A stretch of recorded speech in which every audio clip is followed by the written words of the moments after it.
In a world where technology evolves at breakneck speed, one innovation stands out: generative AI. It's a game changer, shaping the landscape of media creation like nothing before. Imagine writing a novel, composing a symphony, or even producing a film, all accomplished by an artificial intelligence. This isn't a far-off dream. It's the reality we're stepping into. Generative AI learns from billions of data points, mimicking human creativity with uncanny accuracy. It's already creating music, poetry, and even scripts for TV shows. But what does the future hold? With the rapid advancement of this technology, it's plausible to foresee a time where AI could be the primary creator of media. Yet, questions remain. Will it stifle human creativity? Or will it merely be a tool to enhance it? The future is uncertain, but one thing is clear. The age of generative AI is upon us, and it's revolutionizing the world of media. Stay curious, stay informed as we navigate this brave new world together. This was a glimpse into the fascinating realm of generative AI and its impact on media creation. Output. So that was scary. This video is made by an AI software called NVIDIA AI, which is founded by White Sheep Technology Group based in India. Its main purpose is to translate a text-based prompt into a short video using stock footage in an AI voiceover. There is no information on the creator of this website or any credits for the company, and their YouTube tutorials are fully automated by AI, including the narrator. Generated by NVIDIA AI, so chances are there's a few small things that you don't like. This got me wondering how AI will actually affect the future of media creation from the perspective of professionals rather than AI itself. I talked to former director of AI at Intel, Jordan Plonner, to see what's really going on. I don't believe we need to go to the level of science fiction to have a legitimate fear of AI. So if you think about, say, 2001, which is the often used example, but there's been many new movies in the last 5 or 10 years that show AI out of control, AI taking over.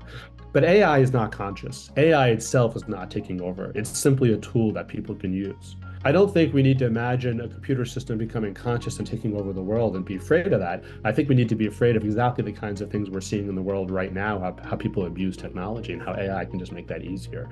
And of course, making false videos that look really convincing around, Obama or Biden doing certain things, right? I think one of the biggest impacts will be that if you're not the best in your field, you're really vulnerable. Because I think AI systems will do a pretty good job at mediocrity. I think people will always pay for originality, for creativity. I think there's always going to be a market for that. But I wonder what happens into the middle. I think that gets hollowed out pretty in the next 10 years. Instagram, TikTok world of making your own videos hasn't obsoleted movies, right? But definitely it's taken eyeballs away from movies and TVs, right? There's more time spent on TikTok than people going to the movies, right? So I think this is going to accelerate and exacerbate that. So don't think of AI as something separate. Think of AI as part of a workflow, the way a computer is, or PowerPoint is, or Excel is, depending on your job, right? And obviously there's lots of programs for video editing, which is part of your workflow, right? But I do think when this all shakes out, it'll probably be something like there'll be companies that are disruptive that put AI tools in everyone's hands to make their own animated movie or short. And then the studios probably can't compete with that in a way. So then the studios will need to continue to use real people to do things that are really, really creative. So now I'm wondering how current animators are using AI and what their thoughts on it are. Here is a college animation student, Rafael Dantas, on this topic. My name is Rafael Dantas. I'm an animation VFX major with an emphasis in 3D animation. I'd say ever since I was a kid, I really liked drawing and just creating my own stories, my own worlds. And naturally, I felt as I was growing up, I thought a career in something creative would be really cool. With animation, you can do literally whatever you want. You can make a flying dragon, you can make an entire world that doesn't exist, that's out of your imagination. So it really allows you to bring your creative vision to life.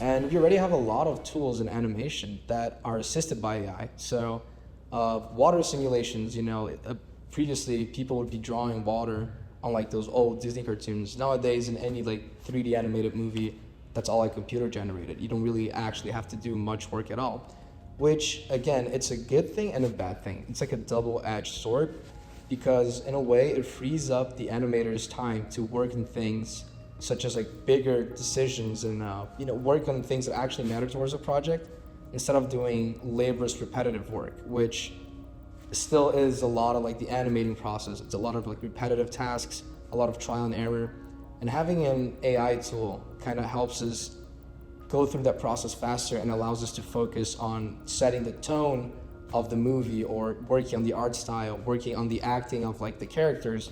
So it frees us up to do more of that creative job, and it leaves the laborious tasks to machines.